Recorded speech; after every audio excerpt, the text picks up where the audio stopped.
The induction phase of the Atkins diet is one of the most important stepping stones to successful weight loss. In addition to the list of acceptable foods, there are a few rules that are important to follow during this period of the diet. During induction, you need to eat 3 regular-sized meals per day or 4 to 5 smaller meals. If you find yourself jittery and hungry between meals, try breaking down your meals into smaller portions and eat more frequently. In order to stave off carbohydrate cravings, you will need to constantly keep your body running on the proteins and vegetables on the plan. Never skip meals and never go more than 6 waking hours without eating. You can eat freely from the list of acceptable foods. Do not restrict your fats and proteins. Eat as much of them as you like. Remember, the Atkins diet is not a calorie-restricted diet. The only thing you need to worry about is your level of carbohydrate grams. Make sure to count your carbohydrate grams when you eat vegetables, cheese and beverages with Splenda.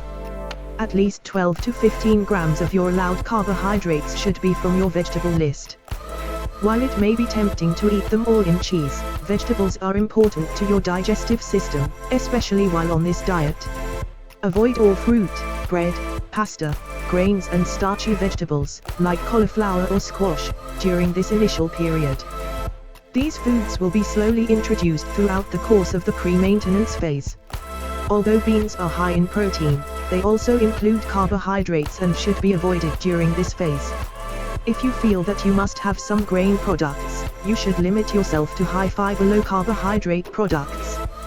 However, this may slow down your weight loss process. Anything that isn't on the acceptable food list is forbidden during the induction phase. Don't be tempted to just have one bite. Your one bite may turn into 2, and then before you know it you'll end up ruining your diet. Remember to adjust the quantity of acceptable foods to suit your appetite. At the beginning of the induction phase, you may find yourself eating much more than you will toward the end of the phase. As your body breaks its addiction to sugar and carbohydrates, you will be less hungry throughout the day. When this starts to happen, make sure to eat only what you need. Eat until you are satisfied and not overly stuffed. Always read the labels of packaged products, even if they claim they are carb-free. You may find that some products have hidden carbohydrates.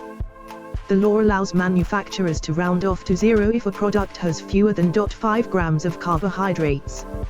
Look at the list of ingredients for manufactured products to determine if there are hidden carbs.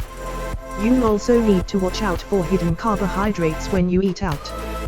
There are small carbohydrate amounts in gravies, sauces and salad dressings.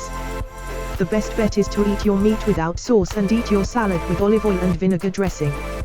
Remember to drink 8 8-ounce glasses of water, in addition to anything else you might drink.